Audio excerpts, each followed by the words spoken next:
এখন আমরা আজ সারাদিনে আমাদের দেশের প্রধানমন্ত্রী কি কি বিশেষ কাজ করেছেন সেগুলি সম্পর্কে জানতে চলেছি।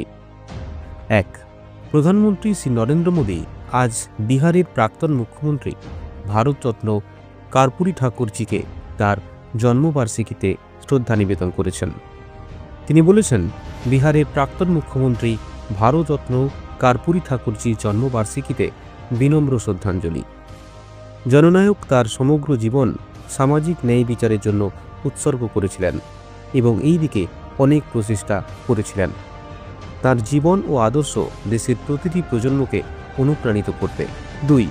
প্রধানমন্ত্রী শ্রী নরেন্দ্র মোদী আজ প্রতিষ্ঠা দিবসে উত্তরপ্রদেশের জনগণকে শুভেচ্ছা জানিয়েছেন। তিনি বলেছেন, উত্তরপ্রদেশের প্রতিষ্ঠা দিবসে রাজ্যের সমস্ত ভাই ও বোনদের আমার শুভেচ্ছা।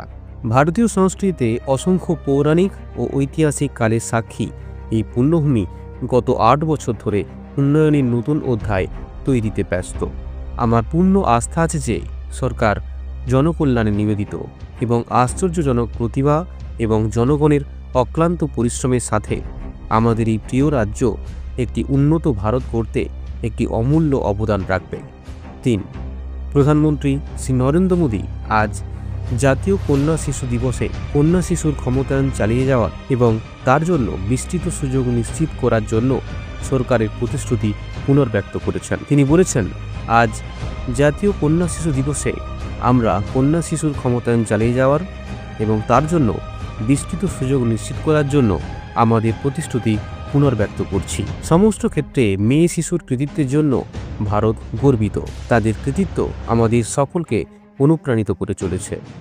আমাদের সরকার শিক্ষা, প্রযুক্তি, দক্ষতা, স্বাস্থ্যসেবা ইত্যাদির মতো সেক্টরগুলিতে মনোনিবেশ করেছে, যা কন্যা শিশুর ক্ষমতায়নে অবদান রেখেছে। মেয়ে শিশুর প্রতি কোনো বৈষম্য যেন না ঘটে তা নিশ্চিত করতে আমরা সমানভাবে দৃঢ়প্রতিজ্ঞ। 4. প্রধানমন্ত্রী আজ মিস্টার মাইকেল মার্টিনকে অভিনন্দন জানিয়েছেন আয়ারল্যান্ডের প্রধানমন্ত্রী পদ গ্রহণের বিষয়ে। 5.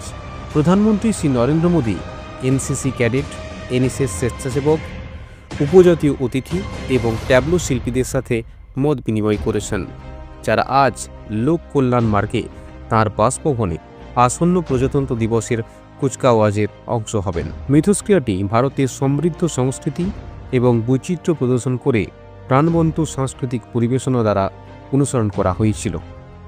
অতীত থেকে বিদায় নিয়ে প্রধানমন্ত্রী একটি উদ্ভাবনী পদ্ধতিতে অংশগ্রহণকারীদের সঙ্গে মত বিনিময় করেন। তিনি অংশগ্রহণকারীদের সাথে একটি অনানুষ্ঠানিক ফ্রি হুইলিং 1-on-1 ইন্টারেকশনে নিযুক্ত হন। প্রধানমন্ত্রী জাতীয় ঐক্য ও বৈচিত্র্যের গুরুত্বের উপর জোর দিয়ে সকল অংশগ্রহণকারীদের এক শ্রেষ্ঠ ভারতের চেতনাকে শক্তিশালী করার জন্য বিভিন্ন রাজ্যের মানুষের সাথে যোগাযোগ করার আহ্বান জানান। তিনি তুলে ধরেন কিভাবে এই ধরনের মিথস্ক্রিয়া বোঝাপড়া এবং ঐক্যকে উৎসাহিত করে, যা জাতীয় অগ্রগতির জন্য গুরুত্বপূর্ণ। প্রধানমন্ত্রী জোর দিয়েছিলেন যে দায়িত্বশীল নাগরিক হিসেবে দায়িত্ব পালন করা বিকশিত ভারতের রূপকল্প অর্জনের মূল চাবিকাঠি। সম্মিলিত প্রচেষ্টার মাধ্যমে দেশকে শক্তিশালী করতে সবাইকে ঐক্যবদ্ধ ও অঙ্গীকারবদ্ধ থাকার আহ্বান জানান তিনি যুবকদের মাই ভারত পোর্টালে নিবন্ধন করতে এবং দেশ গঠনে অবদান রাখে এমন কার্যকলাপে সক্রিয়ভাবে জড়িত হতে উৎসাহিত করেছিলেন।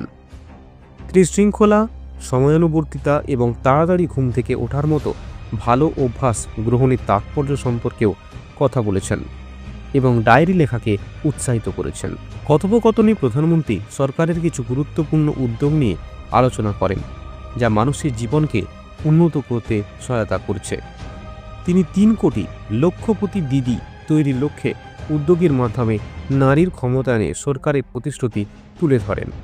একজন অংশগ্রহণকারী তার মায়ের গল্প শেয়ার করেছেন, যিনি এই প্রকল্প থেকে উপকৃত হয়েছেন, তার পণ্য রপ্তানি করতে সক্ষম করেছেন। প্রধানমন্ত্রী কিভাবে ভারতের সাশ্রয়ী মূল্যের ডেটা রেটগুলি সংযোগে রূপান্তরিত করেছে এবং ডিজিটাল ভারতকে চালিত করেছে, মানুষকে সংযুক্ত থাকতে সাহায্য করে এবং সুযোগগুলি উন্নত করেছে সে সম্পর্কেও কথা বলেছেন। পরিচ্ছন্নতার গুরুত্ব নিয়ে আলোচনা করে প্রধানমন্ত্রী বলেছিলেন যে 140 কোটি ভারতীয় যদি পরিচ্ছন্নতা বজায় রাখার সংকল্প করেন, ভারত সর্বদা স্বচ্ছ থাকবে। তিনি এক পেড় মা কে নাম উদ্যোগের তাৎপর্য সম্পর্কেও কথা বলেছেন। প্রত্যেককে তাদের মাকে উৎসর্গ করে গাছ লাগানোর আহ্বান জানিয়েছেন।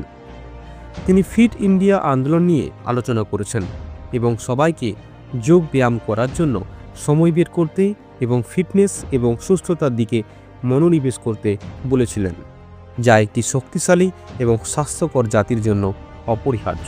প্রধানমন্ত্রী বিদেশি অংশগ্রহণকারীদের সঙ্গেও মত বিনিময় করেন। এই অংশগ্রহণকারীরা অনুষ্ঠানে যোগদান করে আনন্দ প্রকাশ করেছেন, ভারতের আতিথেয়তার প্রশংসা করেছেন এবং তাদের সফরের ইতিবাচক অভিজ্ঞতা শেয়ার করেছেন।